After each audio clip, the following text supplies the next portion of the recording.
संसार में प्रत्येक प्राणी सुख चाहता है और दुख से घबराता है। दुख से बचना चाहता है और दुख से यदि बचना है तो दुख से बचने के उपाय भी तो करने पड़ेंगे। बीमारी से बचना है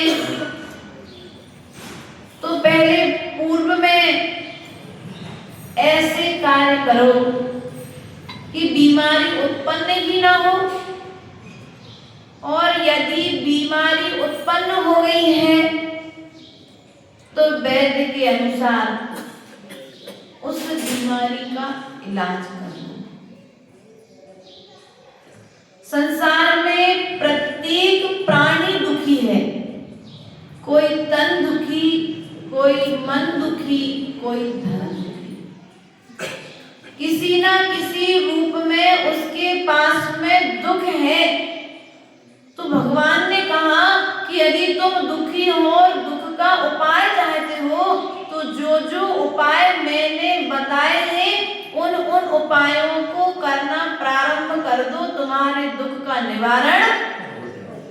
लेकिन हम ऐसे पेशेंट हैं, ऐसे मरीज हैं कि डॉक्टर से कह देते हैं, डॉक्टर साहब ठीक करना हो तो कर दो, दवाई हम खाएंगे। सही कहा। आप तन को स्वस्थ बनाने की दवाई तो अनादिकाल से खा रहे हैं।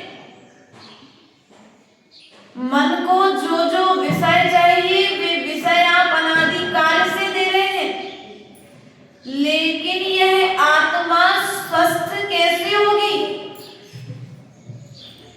जब आत्मा कर्मों से रहित होगी तब जाकर के पूर्ण रूप से स्वस्थता को प्राप्त होगी। तो कर्मों से रहित आत्मा कैसे होगी? जब हम पाप कर्म का त्याग करेंगे, पुण्य कर्म में संलग्न होंगे, तब कहीं जाकर के आत्मा दुख से रहित होकर के पूर्ण स्वस्थता को धीरे धीरे प्राप्त करें। बाटल चाहिए किसी को? बाटल दूध की तो सबने ली है। अरे वो इंजेक्शन में डाल करके जो डॉक्टर देता है, चढ़ी कि नहीं चढ़ी?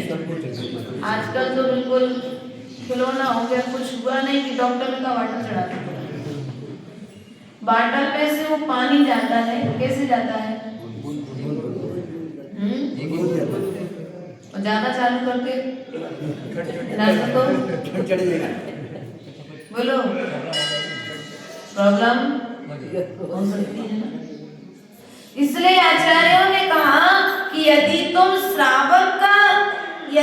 मुनि का धर्म पालन नहीं कर सकते हो तो श्रावक रहते हुए धीरे धीरे थोड़े थोड़े नियमों को धारण करके अपने दुख का निवारण करो। किसका निवारण करो? दूसरे के दुख का निवारण नहीं करना है, हमें भगवान के द्वारा बताए हुए आचरण पर चल करके स्वयं के दुखों का निवारण करना है। हम दूसरे का भला नहीं करते भैया, हम तो अपने आत्मा के स्वयं का भला यदि विचार करने लगेंगे तो हमारे निमित्त से कभी किसी दूसरे का बुरा, जो दूसरे का बुरा सोच रहा है, जो दूसरे का बुरा कर रहा है, वह दूसरे का बुरा नहीं कर रहा है, वह अपना स्वयं का बुरा कर रहा है।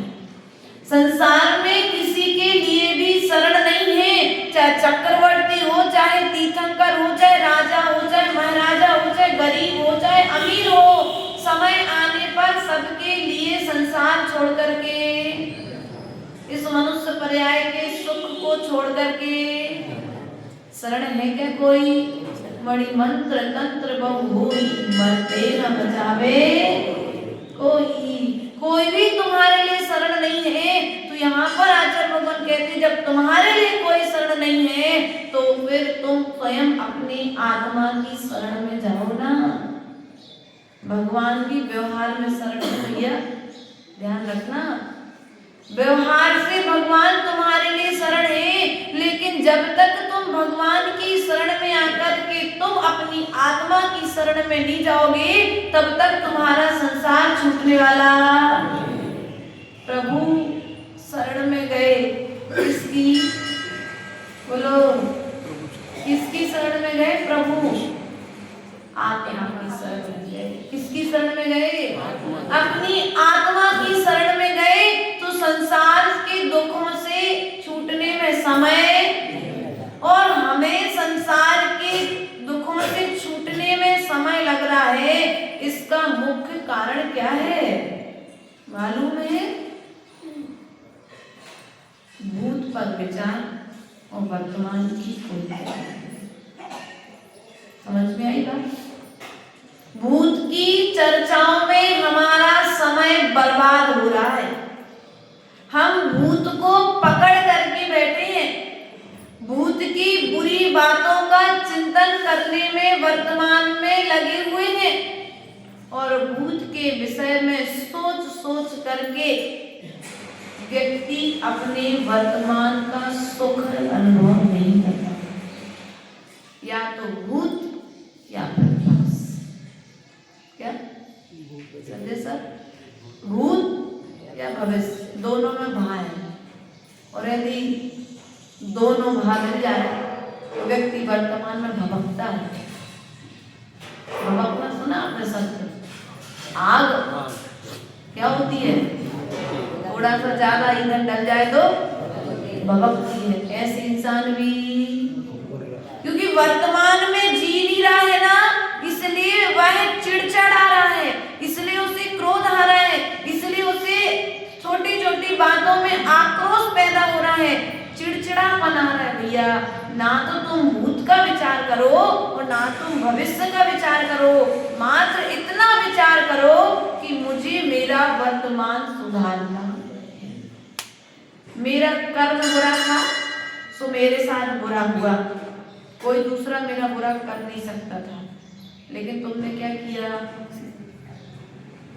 शक्ति है नहीं है, घर में बहू बनकर के आए थे तो जवाब दे नहीं सकते हैं बड़ों के लिए, लेकिन वो बदले क्या भीतर में मेरी माँ ने मेरे साथ ऐसा कर दिया, मेरे ससुर ने मेरे साथ ऐसा कर दिया। वो धीरे धीरे धीरे धीरे अग्नि भीतर में भड़क रही है और एक ना एक दिन वो अग्नि फिर भड़केगी तो फिर सबको सब कुछ नष्ट कर देगी। इसलिए भूत पर विचार करना बंद कर दो। भूत में तुमसे किसने क्या कहा था, इस बात को भूल जाओ, तब कहीं जाकर के भगवान बन पाओगे। और यदि तुम भूत की बातों को भूलोगे नहीं तो डिप्रेशन में आ जाओगे, नींद आना बंद हो जाएगी। व्यक्ति की नींद दो ही घटनाओं ने उड़ा करके रखी, तो भूत ने आपको,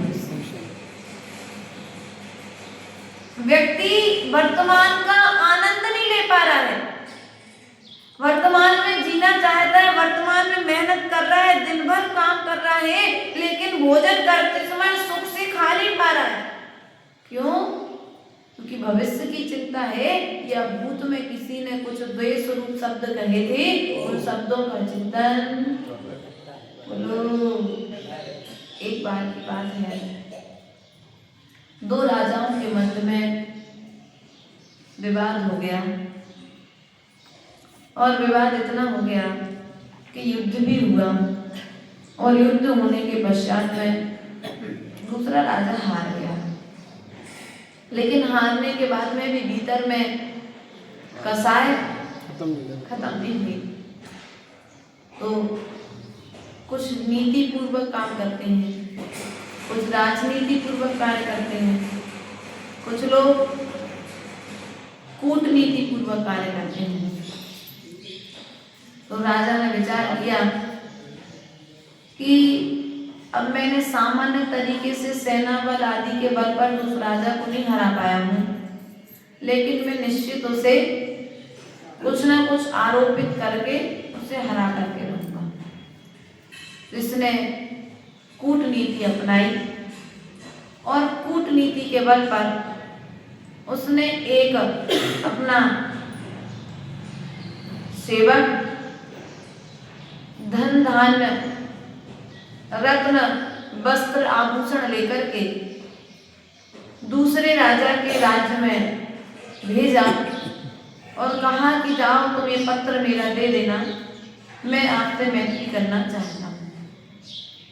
लेकिन जब वो सेवक पत्र लेकर के जा रहा था रास्ते में, तो राजा ने कह दिया कि तुम जब भी जाओ और जब भी तुम्हें रास्ते में रुकना पड़े, भोजन करना पड़े, सो तुम बबूल के पेड़ के नीचे ही बैठ करके भोजन करना, और रात में जब शयन की बारी आए तो बबूल के वृक्ष के नीचे ही बैठ करके सोना। अब राजा की आज्ञा थी, उस सेवक ने राजा की बात को मान लिया और रास्ते में चलते चलते गंतव्य तय करते हुए जहाँ पर भी उसका विश्राम का समय आता वो बबूल के वृक्ष के नीचे सो जाता और सुबह जब विहार करता, भोजन आदि करना पड़ता तो बबूल के वृक्ष के नीचे ही भोजन करता। सब क्रियाएं करते हुए पहुंचा उस राज्य में। यहाँ से राजा ने अपने सेवक को स्वस्थ भेजा था, लेकिन वहां पर पहुंचते पहुंचते वह सेवक ने अपना सारा समाचार जो भेंट राजा ने दी थी, जो पत्र राजा ने दिया था, वह प्रदान कर दिया, लेकिन सब देने के पश्चात में बेहोश हो गया। अरे बेहोश हो गया, अभी तो अच्छा भला दिख रहा था। राजवैद्य को बुलाया गया, राजवैद्य को बुलाया, कुछ समझ में नहीं आया कि बात क्या है। अब होश आए तो कुछ बात सामने आए। वैद्य ने अपने अपने तरीके से बहुत सारे उपाय करे। कहाँ हट्टा कट्टा सेवक था, कहाँ बिल्कुल लकड़ी जैसे, कांटे जैसा सूख गया। अगर यह इस राज्य में मर गया, राजा को चिंता हुई, यदि ये सेवक मेरे राज्य में मरण को प्राप्त हो गया तो वह राजा कहेगा कि देखो मैंने मैत्री के लिए सेवक भेजा था और उसने मेरे सेवक को मार दिया। तो समस्त राजा मेरे ऊपर हमला कर देंगे, छूतू करेंगे, हाहाकार करेंगे, मेरे इस करने के लिए मुझे अपमानित करेंगे। विचार करने लगा कि ऐसा क्या उपाय किया जाए कि न सांप मरे और ना ही लाठी टूटे। उसने कुशल वैद्यों को बुलाया। एक वैद्य उसमें बहुत समझदार था, अनुभवी था।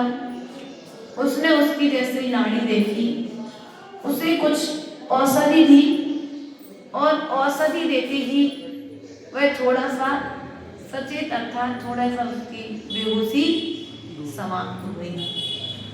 और जैसे ही उसकी बेहोशी समाप्त हुई, वैसे ही उसके होश में आते ही उस वैद्य ने उससे प्रश्न किया कि भैया जब तुम राज्य से चले थे तब तुम कहाँ पर सोई थी? क्या कहाँ पर सोई थी? उसने कहा कि मुझे राजा की आज्ञा थी कि मुझे जाते समय बबूल के पेड़ के नीचे ही विश्राम करते हुए आपके राज्य तक पहुंचना है, सो मैंने वैसे ही आज्ञा का पालन किया है। अब यहाँ पर राजा को उसकी कूटनीति समझ में आ गई। उस बबूल के वृक्ष का प्रभाव देखिए।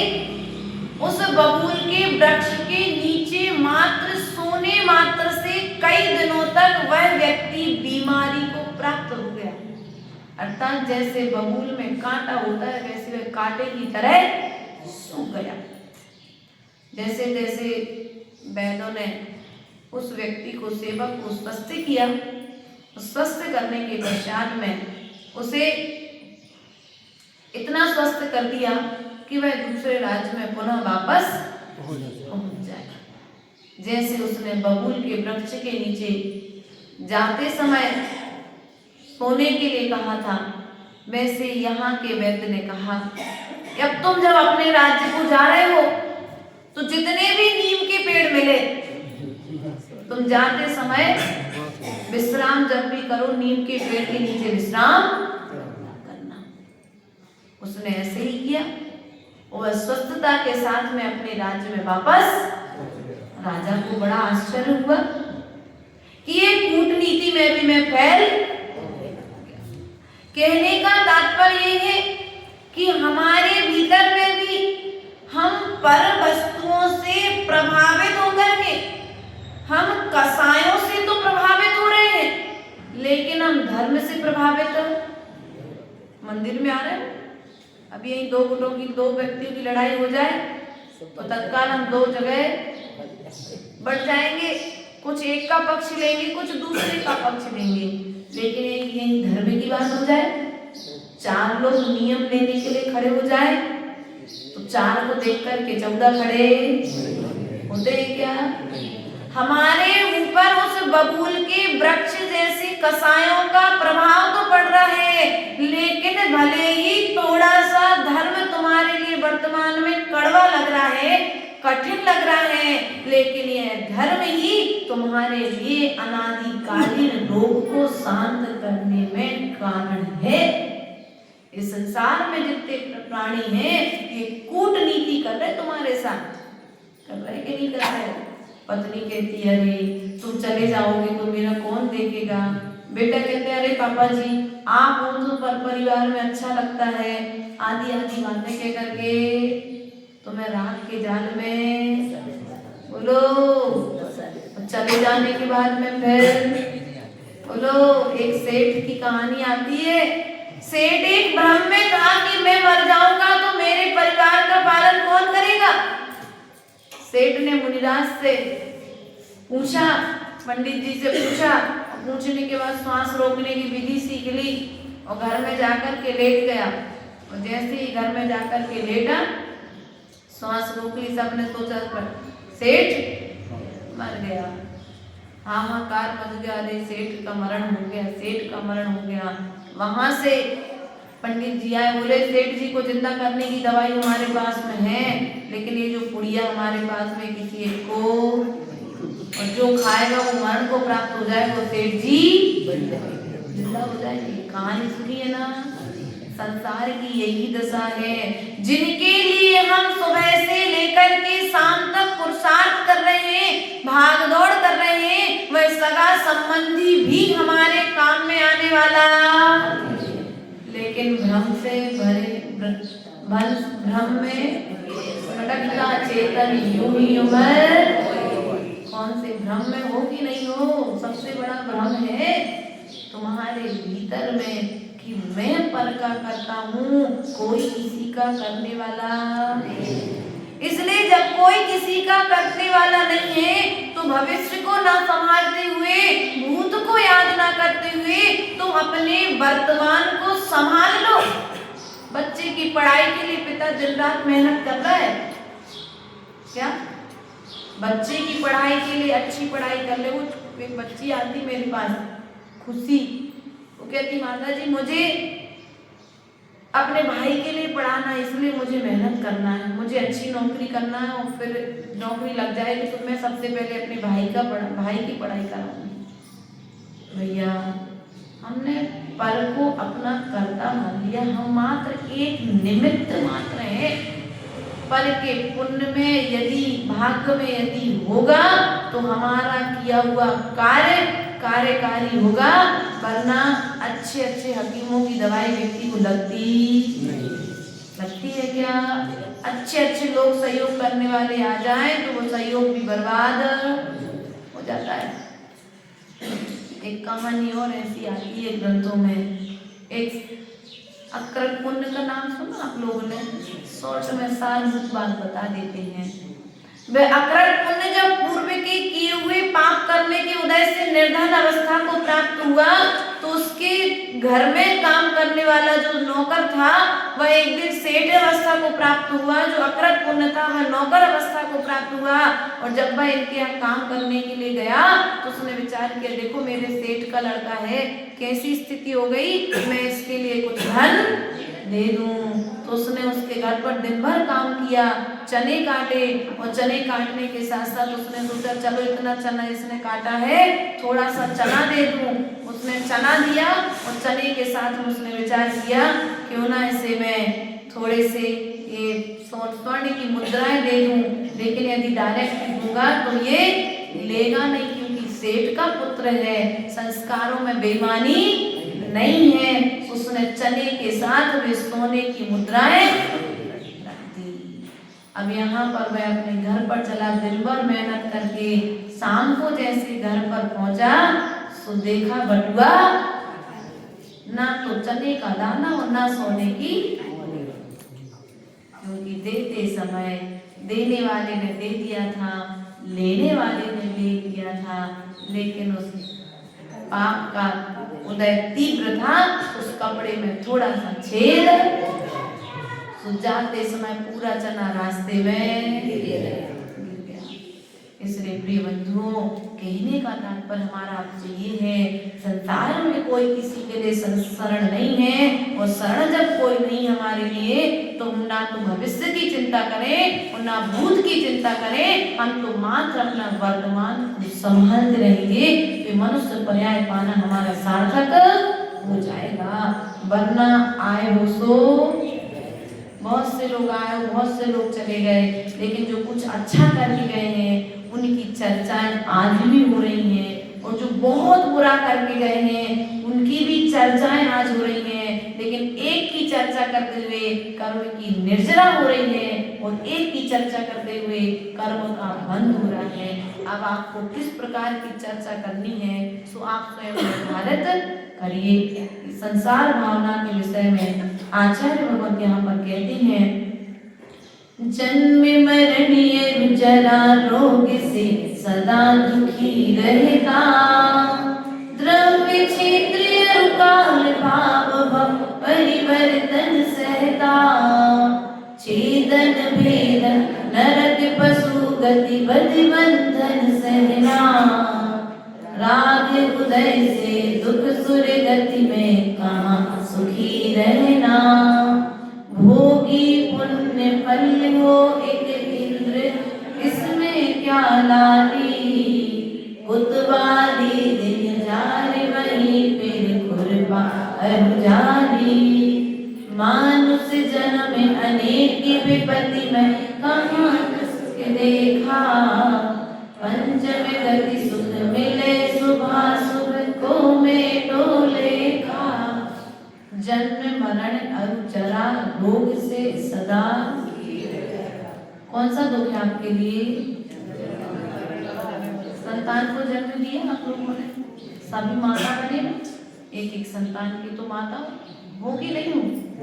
कितना दुख हुआ था संतान को जन्म देती हुए, दादी कितना दुख हुआ था? मुझसे कह सकते क्या? बता सकते क्या आप लोग? नहीं बता सकते। जन्म का दुख जन्म देने वाली माँ और जन्म लेने वाली संतान ही जानती है। उसके बाद में भी जन्म देते समय और जन्म लेते समय हम उस दुख को अब भूल गए। ऐसा गुरुदेव कहते थे, जो स्त्री संतान को जन्म देती है, पुत्र का तो जन्म होता है, साथ साथ में उस स्त्री का भी एक नया जन्म होता है, कि उस जन्म देते समय उस दुख का वर्णन, उस वेदना का अनुभव मात्र वह माँ कर सकती है। बाजू में खड़ा जो डॉक्टर है, नर्स है, जो धैर्य बता रही है, वो भी उस दुख का अनुभव मात्र धैर्य बना सकते हैं। इसलिए हम तो आपसे कह सकते हैं, भैया देखो ये जो है ना, संसार में आना जाना सबका चलता रहेगा, लेकिन वेदन तो तुम्हें स्वयं ही बोलो, जन्म भी निश्चित है और मरण भी निश्चित है। उसके पहले बीच में बोलो, अगर संभल जाओ तो बाजी तुम्हारे हाथ की, और नहीं संभलो तो बाजी हार तो अनादिकाल से हारते हुए आ रहे हो। राग द्वेष रूपी डोरों के बीच में तुम पिसते हुए चले आ रहे हो। यदि अभी भी संभलना चाहते हो तो तुम अपने जन्म को सार्थक कर सकते हो, मरण को समाधि मरण में परिवर्तित कर सकते हो। वरना जन्म जरा रोग से यह दुखी अनादिकाल से दुखी होता आ रहा है कि नहीं आ रहा है, और आगे भी दुखी होना है। बोलो, दुखी होना है। दादी कह रही आगे भी दुखी, क्योंकि हमने जैसे कर्म किए हैं हमको स्वयं ही मालूम है कि इसका फल मुझे भविष्य में।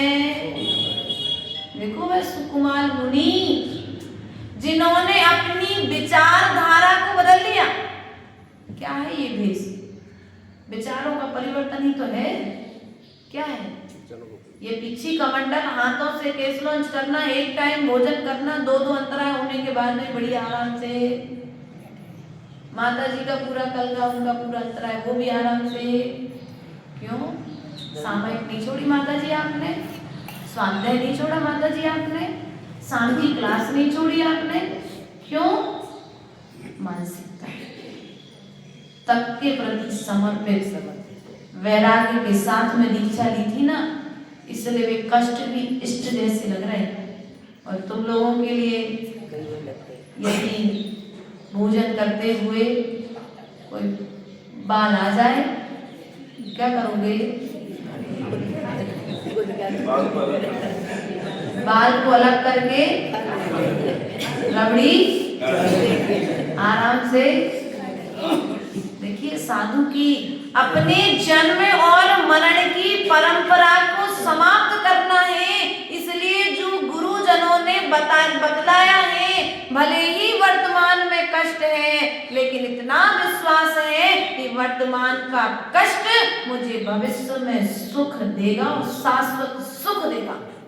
कौन सा सुख देगा? क्षणिक सुख नहीं, शाश्वत सुख देगा।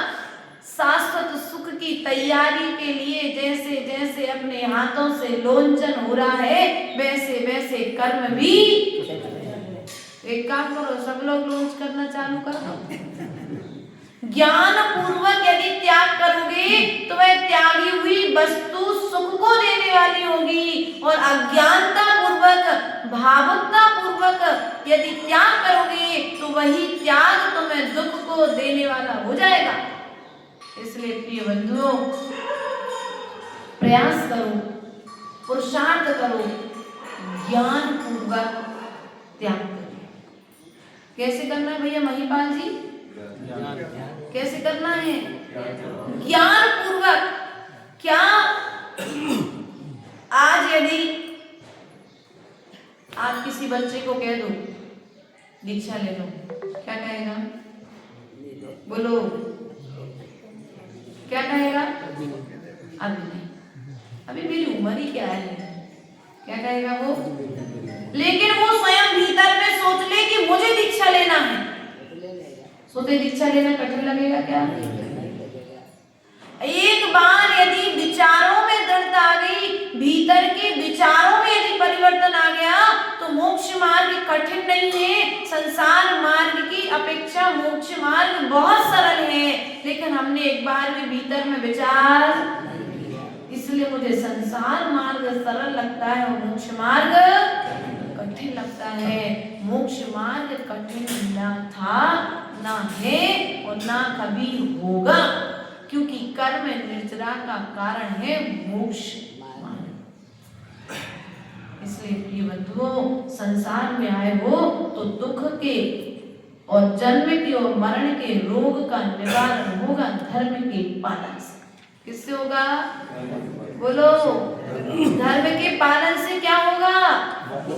अरे माता जी, संसार में ऐसे जीव भी देखे जाते जो धर्म करते हुए नरक जाते हैं, जाते कि नहीं जाते? तो भैया उन्होंने धर्म तो किया था, लेकिन वह धर्म भी उन्होंने बहरूपी की तरह किया था, बगुला की तरह किया था। जैसे बगुला देखने में बाहर से लगता है ना, बगुला भक्ति स्थिर बैठा है, लेकिन नजर है नीचे कीड़े पर है, वैसे ही हमारी दृष्टि है कि हम बाहर मंदिर में आकर के धर्म तो कर रहे हैं, लेकिन धर्म करते हुए हमारी दृष्टि विषय भोगों में लगी हुई है, विषय भोगों की पूर्ति में लगी हुई है, विषय भोगों की चाह में लगी हुई है। तो हम धर्म करते हुए भी क्या कर रहे हैं? हमारी स्थिति उस व्यक्ति की तरह है जिसके हाथ में खाज हो जाए और वो सोचता है कि मैं खाज को खुजा रहा हूं तो मेरी खाज खुजली ठीक हो रही है, वो ऐसा सोचता है। भैया देखने वाला डॉक्टर कह रहा है भैया तुम खुजाओगे तो बढ़ जाएगा रोग, लेकिन खुजाते समय तो उसे अच्छा लगता है। कुत्ते को मांस का टुकड़ा मिल गया, वो उसे खाते समय विचार कर रहा है कितना स्वाद आ रहा है, लेकिन देखने वाले के लिए दिखाई दे रहा है उस मांस के टुकड़े का स्वाद नहीं आ रहा है, उस कुत्ते के जबड़ों से निकलने वाले खून का स्वाद उसे।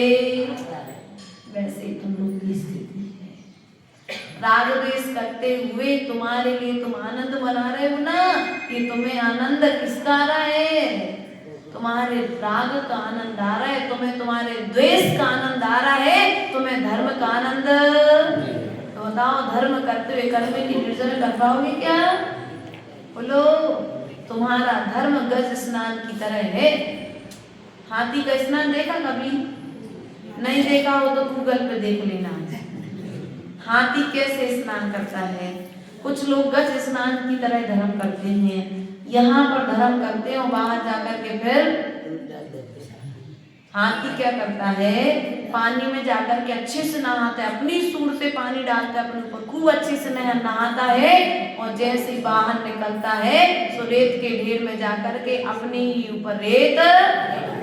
ऐसे आप लोगों की स्थिति है। अष्टमी चतुर्दशी उपास करते हो, व्रत करते हो, नियम धर्म करते हो, गुरुओं को आदान देते हो, स्वाध्याय में जाते हो, सब कुछ अच्छे काम करते हो, लेकिन करते हुए भी थोड़ा सा क्लेश राग द्वेष कर लेते हो तो पुनः फिर कर्म से बंधित हो जाते कि नहीं हो जाते। बल्कि हमने किस लिए किया था ये धर्म, बोलो, कर्म निर्जरा के लिए किया था, संसार के दुखों से बचने के लिए किया था, ये जन्म मरण के रोगों से बचने के लिए किया था। लेकिन ये पूजन तो हो रही जन्म जरा मृत्यु विनाशनाय जलम नृपामति स्वाहा, एक कलश से दूसरे कलश में जल तो जा रहा है लेकिन वह जल जल ही जा रहा है, परिणाम हमारे उसके साथ में, परिणाम कहाँ जा रहे हैं, किनकी बहू आई, किनका बेटा आया, किनने कैसा पानी भरा, कहाँ गया चित्त, कैसी साड़ी पहनी थी, कैसी मेहंदी लगी थी, किसना सोना चांदी चढ़ा था, मंदिर में आकर के प्रणाम कहाँ गए, आए किस लिए थे, गलत तो नहीं कह दिया, हकीकत कह दी इसलिए थोड़ा सा हंसी आ गई। ये सब की हकीकत है और हमारे संसार परिभ्रमण का जन्म जरा का कारण यही है। हमारे जन्म मरण की परंपरा को यदि रोकना है तो एक बार वैराग्य के साथ, राग के साथ नहीं, चलिए सुधी कलो में आ गया, वैराग्य के साथ, किसके साथ, वैराग्य के साथ में मोक्ष मार्ग को अपना लो।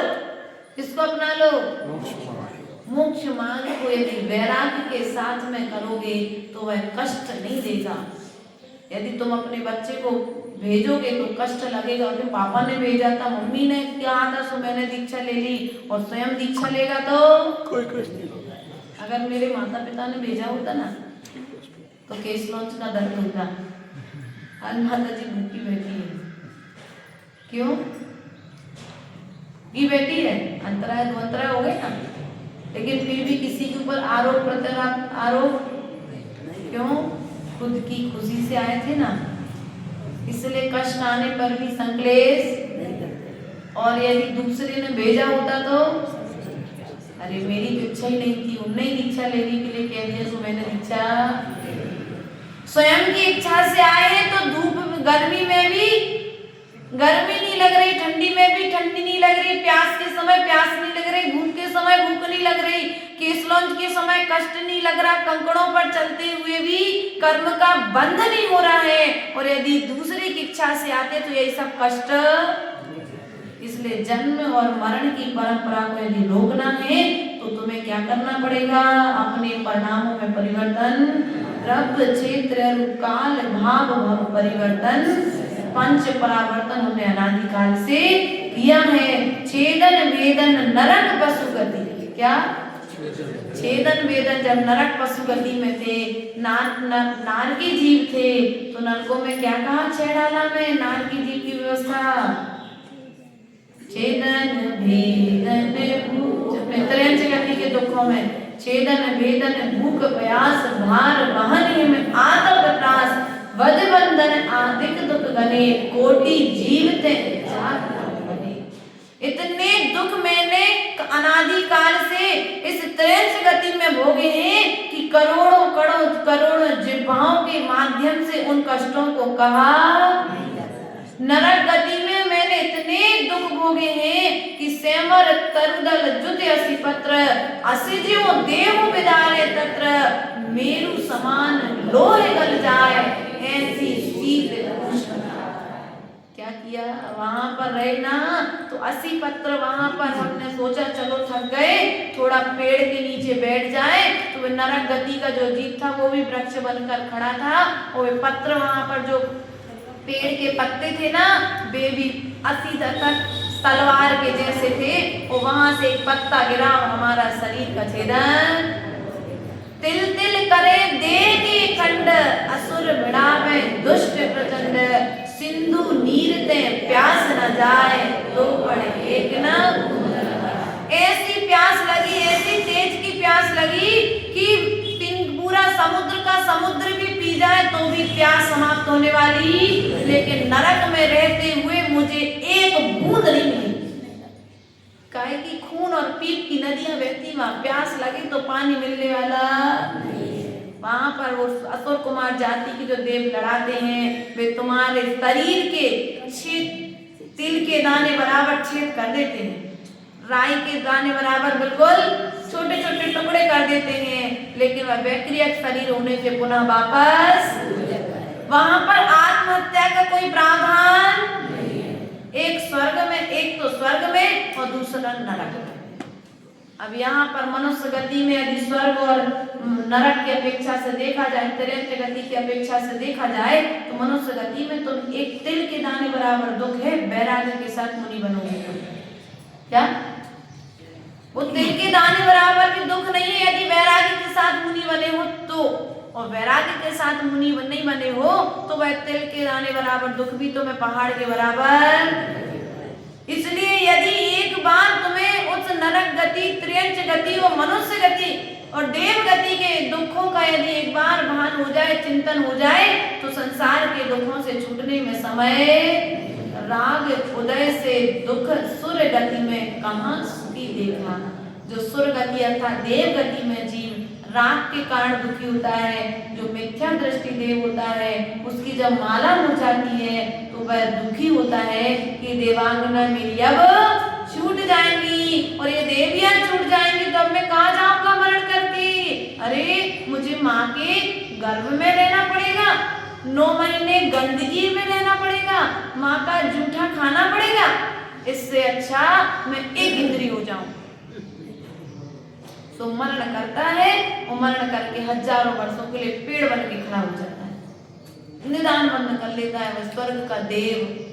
इसलिए प्रिय बंधुओं, भोग भोगी पुण्य फल हो एक इंद्र, क्या इसमें डाली कुतवाली दिन चार वहीं पे गुरपा जानी, मानुष जन्म अनेक विपत्ति में कहीं न सुख है। क्या सुख भैया?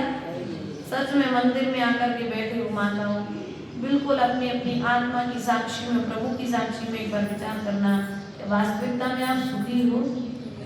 हाँ, धन में सुख है, पत्नी में सुख है, पति में सुख है, बच्चों में सुख है, घर में सुख है, कपड़ों में, भोजन पान में सुख नहीं है, सुखाभास। क्या है? सुख नहीं है, सुखाभास है, मात्र अनुभूति है, थोड़े क्षणिक, सच्चा सुख नहीं है, आभास है। जैसे ये पंखा है ना, अभी ठंडी लग रही है आप लोग को, है ना, हल्की हल्की सी, मौसम बदल गया, गर्मी में भी हल्की सी शीत लहर आ गई बाहर के क्षेत्रों में पानी गिरने के कारण। पंखे को चालू कर दो, सुख देगा कि दुख? क्यों? पंखा तो सुख देता है ना संजय भैया, पंखा सुख देता है ना। फिर यही पंखा शीत लहर के आते ही तुम्हें दुख का कारण क्यों बन गया? इसलिए आचार्य गुरुदेव सदा कहते, ना पंखे में सुख देने की क्षमता है और ना ही पंखे में दुख देने की क्षमता है। सुख और दुख तो हमारी ज्ञान पर्याय की उपज है।